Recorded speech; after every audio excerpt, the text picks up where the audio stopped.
Hello and welcome back to my channel. My name is Marianne Vanderdusen. I'm an artist and educator committed to helping you find empowerment through art. This is the tutorial for my oil painting, The White Tulip. This is the 6th of 12 paintings featured in my square foot show and the 3rd and final in the Florals collection centered around the theme of radiance.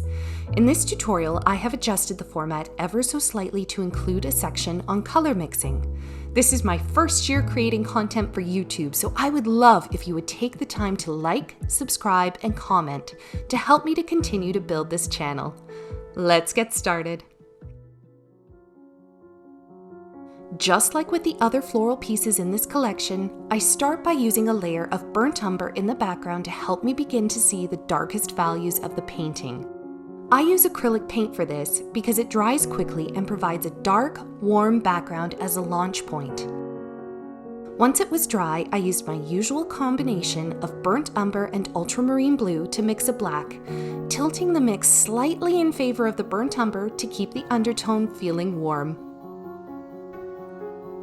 Here is where I'd like to introduce you to my process of mixing colors. For this painting, I used my expanded palette of titanium white, ultramarine blue, burnt umber, cadmium yellow medium, quinacridone red, cinnabar green, and phthalo blue.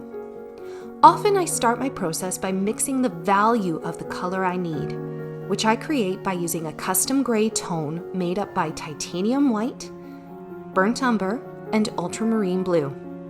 From there, I can begin to adjust the color of the tone by adding whatever I think is missing. This is a question I always ask myself. What is the color missing? In my reference photo, I identified two kinds of blues. Blues that were a little warmer and had hints of purples, and blues that were a little cooler and had hints of green. Here I'm showing how you add just a touch of phthalo blue, and it has a dramatic result with the color base compared to the ultramarine mixed with the quinacridone. I will add here that it has taken me several years of practice to learn to read color appropriately, and I'm still learning. My ability has only improved due to steady and consistent practice. That being said, let's use this as an opportunity to mix some of the colors that you will be seeing in this tulip. The first color is the coral that you see on some of the outer petals. I once again start with my tone of white, ultramarine, and burnt umber before adding in quinacridone red and cadmium yellow.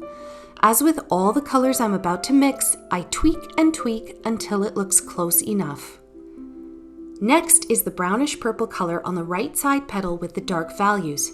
I start with a darker tone this time, using ultramarine and burnt umber before adding quinacridone red to warm it up.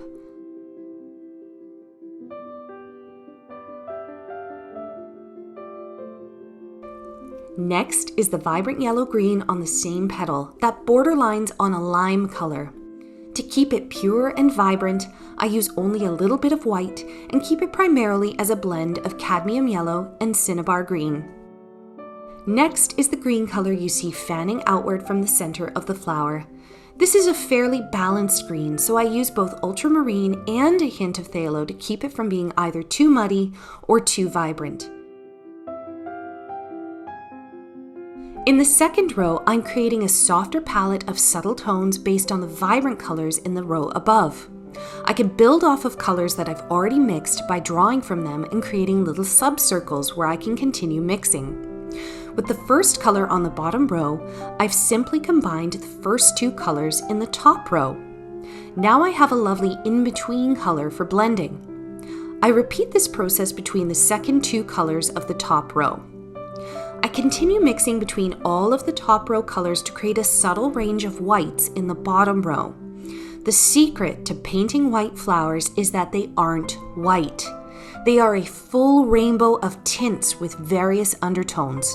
The whites that you see me mixing are just desaturated versions of the more vibrant colors in the flower. This is why the painting will eventually flow together in harmony.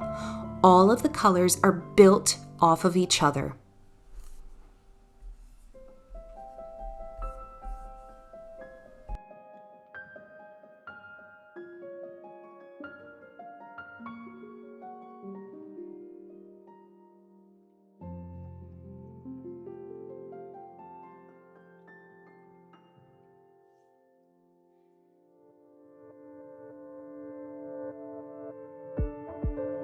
I read all of your comments on this channel, and the comment I read over and over again is that color mixing can be intimidating. The best way to take away your fear of anything is to become more knowledgeable about it, and the best way to learn is to practice. If color mixing is something you need to develop, don't be afraid to sit down, squeeze out some paint, and see what happens when you mix colors together outside of creating a painting. This is your opportunity to play and add unconventional colors together, such as green and red or orange and purple. Seeing how colors play together is the first step in understanding how to strengthen the color theory in your paintings, and it's okay to isolate this practice as opposed to feeling like you have to get it right in the first shot on your painting. Think of it like a piano player practicing scales. Sometimes something that seems tedious or uninteresting is the best way to build skill, discipline, and strength.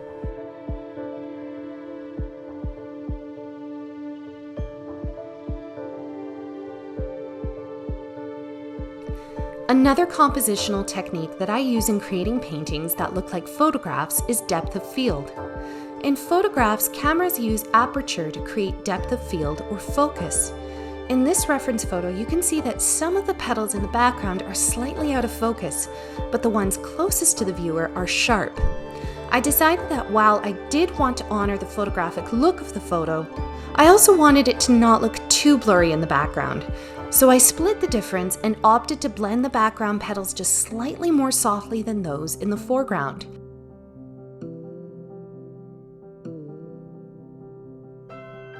When you're using depth of field in oils and you want your background to look intentionally soft and out of focus, go a little heavier on your blending. I like to use a clean round brush for this and softly buff over all of my edges. If you're creating depth of field in an acrylic painting, you may choose to blend a halfway color between two colors that meet, then lightly glaze them on in order to make it seem like it's blurred. I'd like to take an opportunity to once again thank photographer and artist Teresa Overett for allowing me to paint one of her beautiful images. You can visit Teresa over at ts_Overett on Instagram.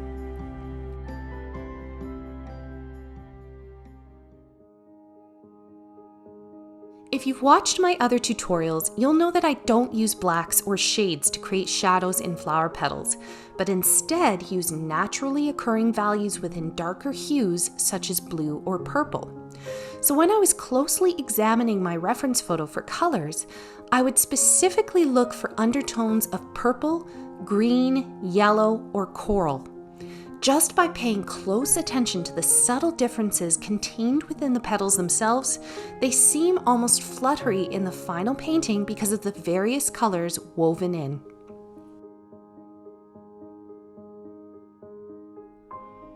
I'm going to use the large petal with the darker values as a case study for how to blend seemingly opposite colors such as lime green and purple. To begin, I add my purest color, the lime green, to try and keep it untainted. Next, I add the coral tone, which acts as a bridge between the yellowy green and darker tips of the petal. This is where brushwork and careful blending comes in. My brush always moves in the direction of the petal, and in between the strokes, I wipe off my brush on a piece of paper towel. This prevents the brush from smearing the colors and becoming muddy. Finally, once blended, I add the line of a lighter and purer coral along the edge of the petal, which makes it look like it's being lit up from a light source. I keep the outermost edge of this line as a hard edge, while flicking the brush along the inside of the petal to blend it. From there, it was time to do my final once-over before signing the piece. And there you have it. This tulip actually has another name in this collection, and that is Marilyn Monroe. Each of the 3 flowers in the Radiance Collection has been named after an old Hollywood actress, and since this tulip reminded me of the infamous white dress that Marilyn Monroe wore over the subway grate, it felt like a perfect match. This painting is also special because it is the last piece I will be painting in my home studio for the foreseeable future.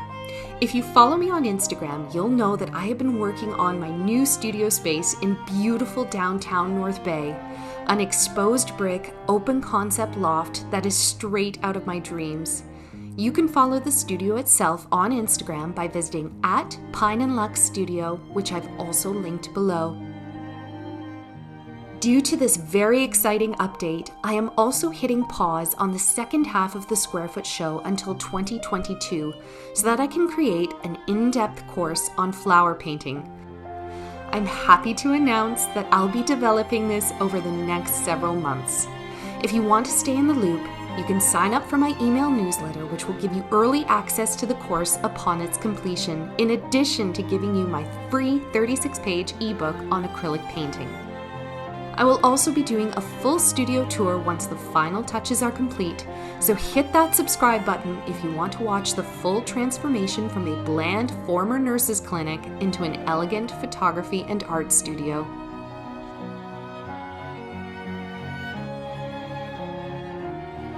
Thank you so much for following along, and if you have any questions, please let me know in the comments below. You can follow me on any of my social media channels, and don't forget to like and subscribe if you enjoyed this tutorial. Keep making your life beautiful, and I'll see you in the next video.